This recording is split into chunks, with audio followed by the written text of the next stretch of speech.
As I sit here and watch the Boston Bruins take on the New York Rangers in a game which features J.T. Miller as the first-line center, I wanted to talk about the defenseman that the Vancouver Canucks got. No, not Victor Mancini. We can make a few more videos about him, but I wanted to dive into Marcus Pettersson. Because if you had seen the Thank You JT video that we made just a little bit ago here on the show, you would have seen that back in the 2019 year when JT Miller was initially traded for by the Vancouver Canucks, we made two JT Miller trade videos in 2019. First, we made the video for the trade, and then the trade hate video.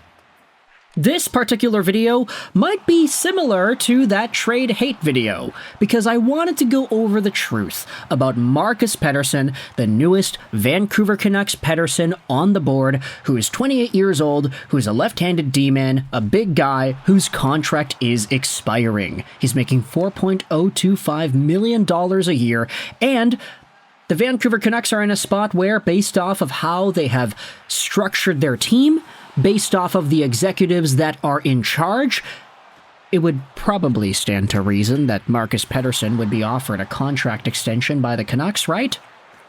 I'm seeing a lot of people panicking about the Canucks trade. Oh, they got Marcus Pettersson for a first. We had spoken about this in yesterday's video, but everybody seems to be up in arms about that first-round pick. Not necessarily because of the pick itself, I'm quickly learning that, but because of the Vancouver Canucks' willingness to trade away a first-round pick for a rental. Is Marcus Pettersson going to be a rental? Most likely not. I think if the Vancouver Canucks end up re-signing Marcus Pettersson to some sort of a $5 million, maybe even a $5 million deal, or a $4-5 million deal if they want to save some money there, if the Canucks re-sign Marcus Pettersson, the trade will be fine. And the reason for that is because whether he's here for one season or a few more, Marcus Pettersson is a really good player.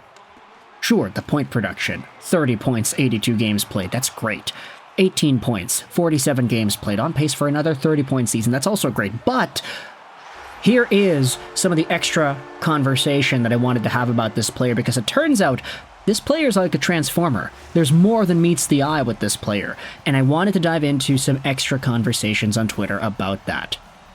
This is what Jim Rutherford went out there and spoke about in regards to Marcus Pettersson and what he is all about. We had to give up something to get him, but Marcus is one heck of a D-man. I traded for him when I was in Pittsburgh, and I'm very happy with how that one turned out. I traded Daniel Sprong for him, and I can still remember people saying, how on earth can you trade Daniel Sprong for this guy? Well, I'm pretty darn happy with how that worked out. How good did that trade work out? And here we are again. We needed an upgrade, and he's going to give us that. I know he will. Now, it's not even just Jim Rutherford, the president, going out there and giving his praises to Marcus Pettersson, but you also have Sap. I wasn't aware that so many people think Marcus Pettersson is just some average D-man. He's a legitimate number 3, and maybe even a number 2.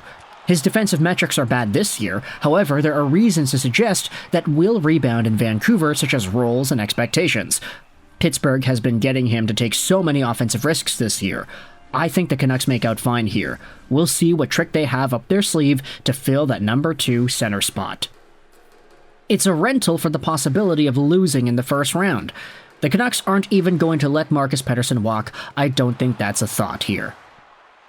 We had ourselves another conversation from JFresh. Marcus Pettersson, acquired by Vancouver, is a top-pairing defenseman.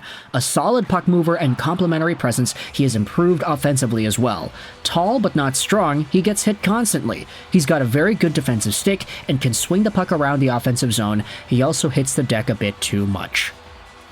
Marcus Pettersson this season is playing at a 90 percentile wins above replacement metric, even though he has been tasked with being a top pair guy in Pittsburgh. 97 percentile offensive defenseman, 41 percentile defensive defenseman. He is a strong player, and sure, his defensive metrics have been bad this season, but you could chalk that up to the Penguins not really being all too great just in general. This guy, though, has been tasked with being a more offensive-leaning player, and he has stepped stepped up to that task in a tremendous way. He is in the top 3 percentile in even strength offense in the NHL.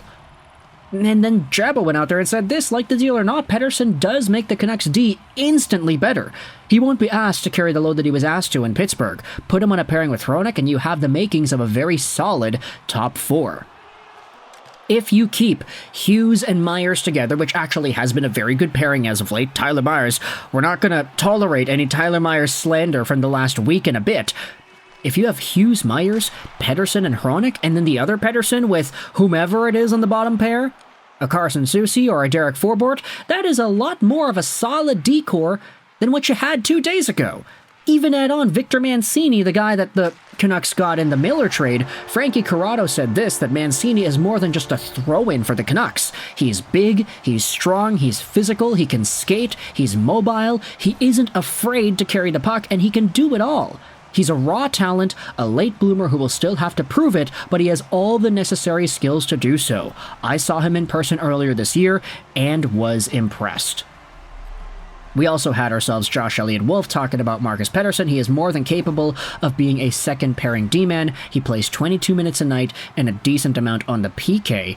This is the Evolving Hockey stat page for Marcus Pettersson. He is a top 11 percentile player.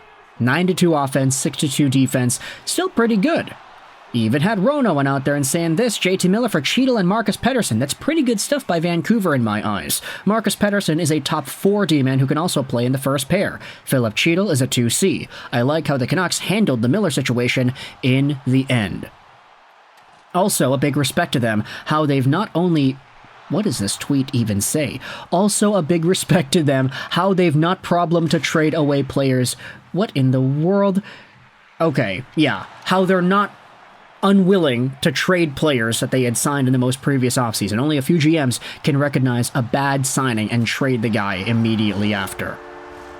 So, of course, he's referring to Desharnais, Danton Heinen, Daniel Sprong, you can say, is also in that conversation. Ultimately, though, when you think about the options, getting Cheadle and Marcus Pettersson is a lot better than Cheadle and Ryan Lindgren, who, as I'm talking about him, he just got a penalty in this Boston and New York game. Now the Bruins are on a 2-man advantage. Is JT out there on the penalty kill? No, he does not seem to be. Please get Morgan Geekie a goal. I need him for my fantasy team to pop off. But anyways, this return, Cheadle and Pettersson, much better than Cheadle and Ryan Lindgren. Okay, the Bruins just scored. Oh, did they? No, it was off the crossbar. Nope, it's a goal. Charlie McAvoy scored. Anyways, Cheadle and Pettersson, pretty good upgrades here. We also had ourselves Thomas Drance talking about this too on social media. If first-round picks are the going rate for Marcus Pettersson and Cody Ceci type blue line upgrades, what are blue line upgrades going to cost in free agency?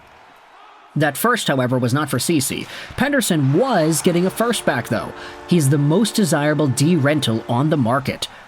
I like the deal Dallas made way better than Vancouver. Ceci is first in shorthanded time on ice per games played in San Jose, and Pettersson does in Pittsburgh, but playing as San Jose's number 2 in time on ice games played as well, also hits at a higher rate and blocks twice as many shots with fewer goals versus against. Give me Pettersson over Ceci 100 times out of 100. Granlund is a nice ad for the Dallas Stars, though. So at the end of the day, I really wanted to give Marcus Pettersson his props. This is a good player, a very good player, and a much better player than Ryan Lindgren could have ever been for the Vancouver Canucks. He adds on very good, sustainable two-way play for Vancouver's blue line on their middle pair. If you have Hronek and Pettersson, that's a really good option, and I don't think anybody is going to disagree when we finally watch Marcus Pettersson suit up and play a lot better than Soucy Myers as a second pairing ever could. So let me know your thoughts in the comment section below about the truth of Marcus Pettersson and how this guy seems to be so much better than we thought he could have been based off of the reaction to the trade. Everybody's pissed off about the trade. Oh, they traded away a first-round pick for Pettersson for a rental. They're probably going to re-sign this guy. Just saying. And with the money they freed up by trading away Desharnais and Danton Heinen to get money from the JT Miller trade as well, I think it works out. The cap is going up. They're probably going to re-sign this guy. If they don't, then okay, then we can talk about the panic at that point. But for now, Marcus Pettersson is a really good ad for the Canucks, and I want you to let me know your thoughts in the comment section below. I hope you enjoyed this video, and bye.